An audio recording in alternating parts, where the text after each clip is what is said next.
Hello guys, જય માતાજી। સવારના વાગી ગયા છે 10 ને આપણે વ્લોગ સ્ટાર્ટ કરી દીધો છે અને આપણે જવાનું છે આજે ખેતરમાં ઘઉં કાપવા।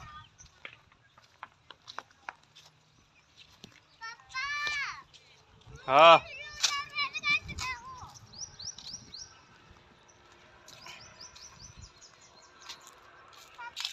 ગાઈસ, ખેતરમાં આવી ગયા છીએ।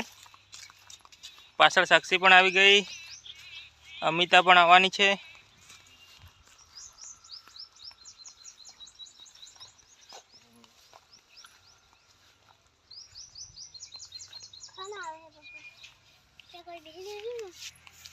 ગાઈસ, સાક્ષી અમિતા આવી ગયા છે, દાંતડા લઈ લીધા છે। હેલો ગાઈસ, અમારે આજે ઘઉં વાઢવાનું ચાલુ કરી દીધા છે। આજથી શરૂઆત કરી ઘઉં વાઢવાની।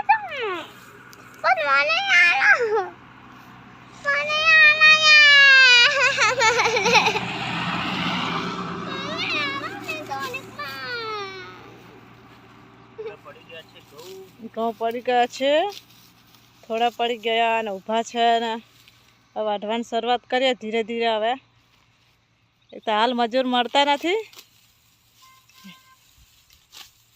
ને અમે 2 જણે છે, 2 જણ કેટલા થોડા થોડા વાઢે જાઉં।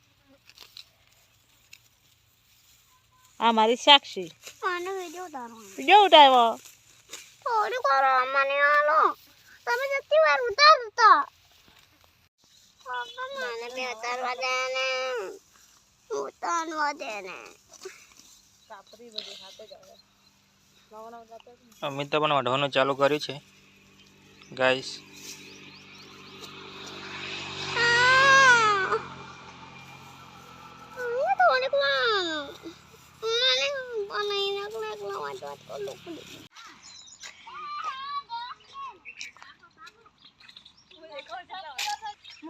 ગાઈસ, બપોરના 2:30 વાગી ગયા છે। ફરીથી ચાલે આપણે ખેતરમાં।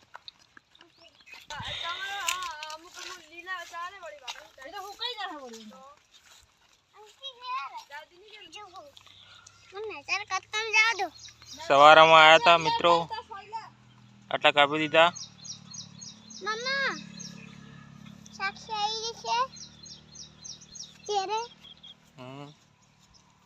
પાણી લઈને આવી ગઈ।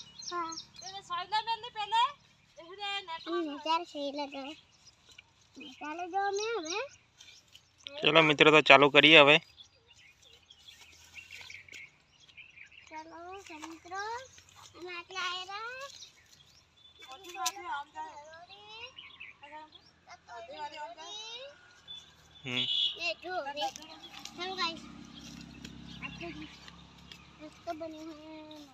ગાઈસ, આપણે ઘઉં વાઢીને ઘરે આવી ગયા છે, પછી નાઈ લીધું અને હવે જઈશું આપણે પાણી ભરવા। ગાઈસ, આ બાજુ પણ ખેતરમાં ઘઉં વાઢેલા પડ્યા છે। આપણે કાકાના ઘરે પીવાનું પાણી ભરવા જઈશું।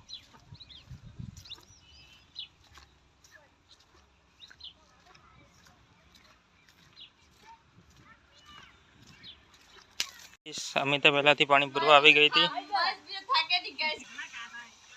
ગાઈસ, પાણી ભરવાનું ચાલુ થઈ ગયું છે।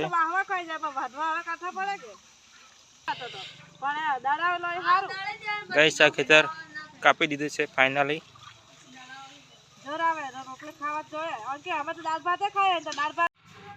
પાણી ભરીને ઘેર આવી ગયા છે અને હવે આપણે જવાનું છે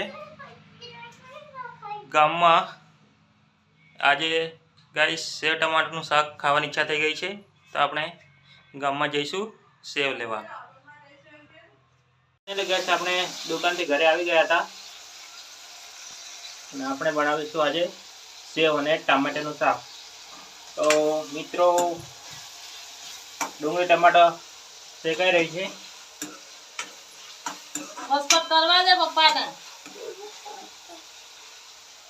आज આપણે બનાવીશું ગાઈસ સેવ ટામેટાનું શાક ને ડુંગળી નાખી છે અંદર મિત્રો। જોઈ શકો છો.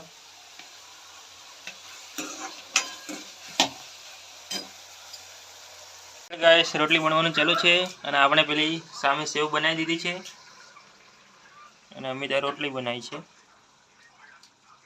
ગવાની.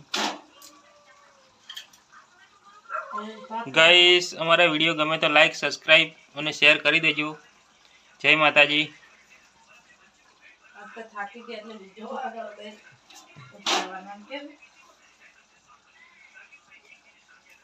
થાકી ગયા ઘઉં વાઢીને આજ તો તાપ પડે, તાપના ઘઉં વાઢવા કાઠા છે, ખાવા કાઠા નહીં પડે, વાઢવા કાઠા પડે. તો ગાઈસ બ્લોગ સમાપ્ત કરીએ છીએ. જય માતાજી.